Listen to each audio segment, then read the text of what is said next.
านน้ำงดงามสูงดินรอยธรรมเทระพระเนตรฝากเสียงผ่านสายลมลอยเชิญชวนศรัทธาร่วมบูรณาวัดป่าดงดอยยอดภูนางแก้วยังคอยทอแสงส่องฟ้าอำไพคลื่นธรรมสีขาวพาเราแช่มชื่นเป็นผู้รู้ผู้ตื่นเบิกบานทั้งกายและใจเคยแผ่คำสอนองค์ชินวรขจรกว้างไกลข่าวสารงานบุญที่ใดสื่อออนไลน์ไปถึงญาติโยมพระธาตุเจดีย์สีสองเมืองเปล่งประกายแล้วบนยอดดอยนางแก้วมีโอกาสแวะเวียนไหว้ชมจำลองจากดอยสุเทพดอยทุ่งผู้ธาตุบรมพลังแรงใจญาติโยมร่วมสร้างสมทานบารมีสีขาวคลื่นธรรมนำพาความสุขพระเนรชี้ทางคลายทุกข์เกิดปิติสุขให้ทุกทินทีเปิดฟังธรรมะพระจัดรายการหลายคลื่นความ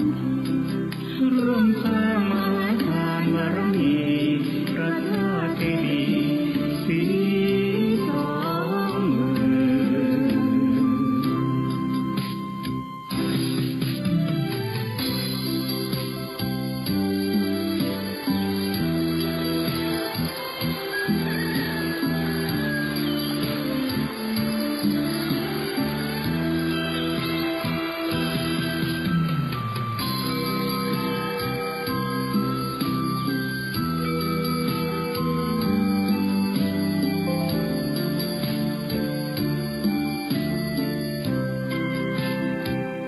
พระธาตุเจดีย์สีสองเมืองเปล่งประกายแล้วบนยอดดอยนางแก้วมีโอกาสแวะเวียนไหว้ชมจำลองจากดอยสุเทพดอยสูงผู้ธาตุบรมพลังแรงใจญาติโยมร่วมสร้างสมทานบารมีสีขาวคลื่นธรรมนำพาความสุขพระเนรชี้ทางคลายทุกข์เกิดปิติสุขให้ทุกทินทีเปิดฟังธรรมะพระจัดรายการหลายคลื่นความร่วมสร้างมหาทานบารมีพระธาตุเจดีย์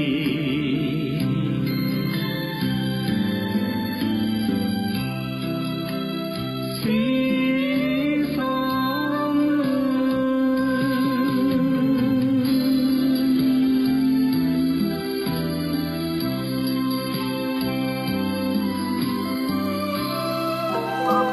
ชีวิตมนุษย์มีสุขมีทุกข์ดีใจเสียใจผ่านอุปสรรคและปัญหามากมายในแต่ละวันสงบนิ่งแล้วย้อนมองตัวเอง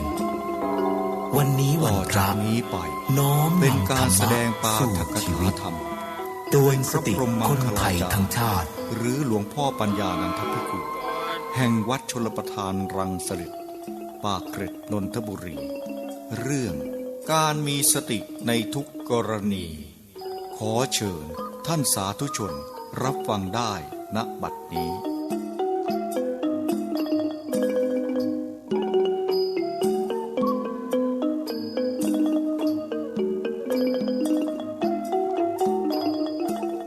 พุทธบริษัททั้งหลายณบัดนี้ถึงเวลาของการฟังปาฐกถาธรรมะอันเป็นหลักคำสอนในทางพระพุทธศาสนาแล้วขอให้ทุกท่านอยู่ในอาการสงบนั่งพักณที่ใดที่หนึ่ง ซึ่งสามารถจะได้ยินเสียงจากเครื่องขยายเสียงชัดเจนแจ่มแจ้งแล้วจงตั้งใจฟังด้วยดีเพื่อให้ได้ประโยชน์อันเกิดขึ้นจากการมาวัดตามสมควรแก่เวลาวันนี้เป็นวันอาทิตย์แล้วก็เป็นวันพระกลางเดือน9นับตั้งแต่เข้าพรรษามาจนถึงวันนี้เป็นเวลา1 เดือนพอดีแล้วครบเดือนพวกเราที่ได้อธิษฐานการอยู่ในฤดูฝนหรือการเข้าพรรษาได้มีการอธิษฐานอะไรบ้างแล้วได้ทำสิ่งนั้นมาด้วยความสมบูรณ์เรียบร้อยหรือเปล่าเพราะเวลาผ่านไปเดือนหนึ่งที่ผ่านไปนั้นไม่ได้ผ่านไปแต่เวลาแต่ว่าทำชีวิตของเราให้แก่ลงขึ้นบ้างแก่ลงบ้างถ้าเป็นเด็กก็แก่ขึ้นถ้าเป็นผู้ใหญ่ก็แก่ลงแก่ขึ้นกับแก่ลงมันผิดกันหน่อยการแก่ขึ้นนั่นเป็นที่น่าชื่นใจคุณพ่อคุณแม่ปู่ตายายยายก็มีความชื่นใจในการแก่ขึ้นของเด็กน้อยๆเพราะมันโตขึ้นก็คือแก่นั่นเองแก่มาตั้งแต่เริ่มต้นของชีวิต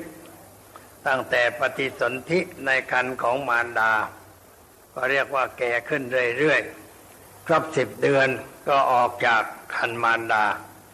แล้วก็แก่ขึ้นแล้วต่อไปก็แก่ลง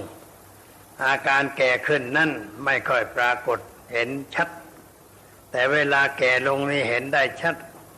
เพราะว่าร่างกายมันเปลี่ยนแปลงไปเช่นผมบนศีรษะออกฟันเริ่มโยกโครงหูชักจะตึงร่างกายก็ชักจะปวดตรงนั่นปวดตรงนี้ไม่ค่อยจะแข็งแรงแสดงอาการของความแก่ปรากฏลงขึ้นทุกวันทุกเวลา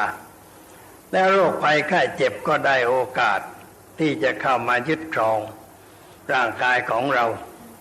ความจริงโรคมันก็มีอยู่แล้วในร่างกายของเราทุกคน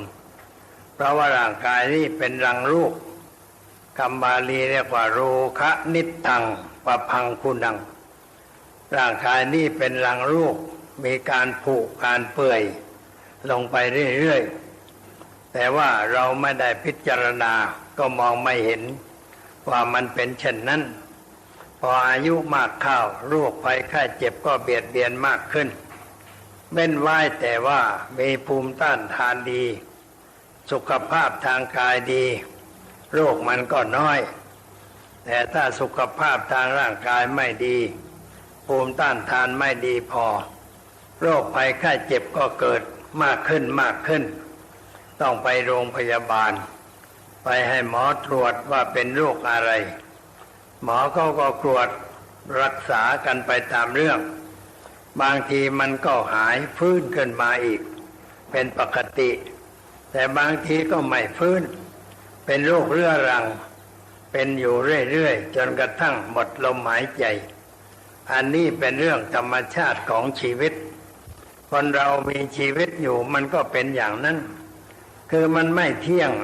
มีความเปลี่ยนแปลงอยู่ตลอดเวลา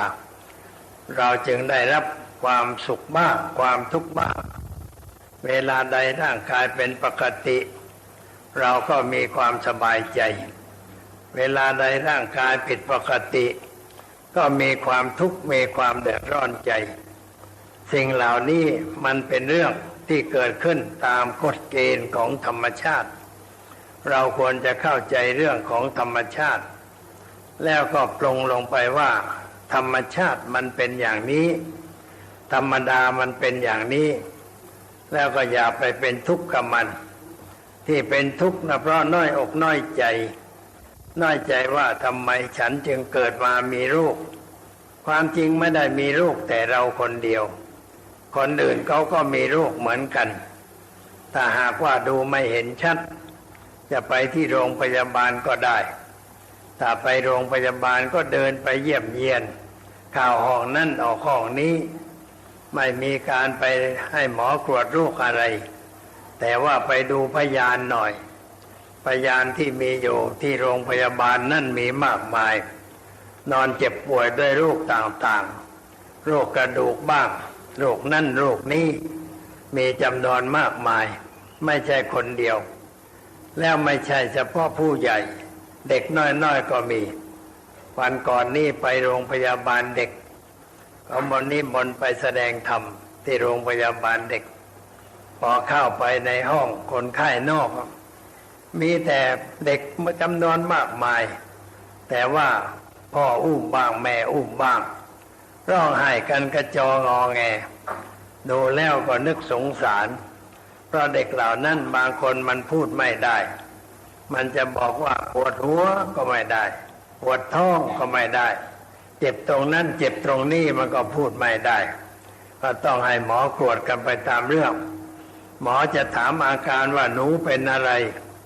หนูก็ตอบไม่ได้เหมือนกันว่าเป็นโรคอะไรเพราะยังพูดไม่ได้แต่พอพูดได้ก็ค่อยยังชั่วหน่อยพอจะตอบกับหมอได้เดินดูแล้วก็นึกว่าโอ้ชีวิตมันก็เป็นอย่างนี้เราเมื่อเด็กๆไม่ป่วยมากอย่างนี้ก็นับว่าเป็นบุญถมไปไม่เจ็บไข้รุนแรงไม่ต้องไปโรงพยาบาลเพราะไม่มีโรงพยาบาลในสมัยนั้นป่วยก็กินรากไม้ใบไม้เปลือกไม้เอามาต้มกินเข้าไปแล้วโรคภัยไข้เจ็บมันก็หายของมันเองเพราะว่าได้กินยาประเภทอย่างนั้นหลุดพ้นมาได้ไม่ค่อยเจ็บไข้ได้ป่วยก็นึกภูมิใจในบุญวาสนาของตัวเองว่าเราไม่มีอาการเช่นนั้นแต่เห็นเด็กมันมีอาการเช่นนั้นก็สงสารถ้าไปโรงพยาบาลทั่วไปโดยเฉพาะโรงพยาบาลผู้ใหญ่จะเห็นว่ามีคนไข้มากมายทั้งชายหญิงวัยรุ่นวัยใหญ่วัยแก่วัยชรามีด้วยกันทั้งนั้นบางห้องก็เป็นโรคเกี่ยวกับกระดูกแขนหักบ้างขาหักบ้างแข้งหักบ้าง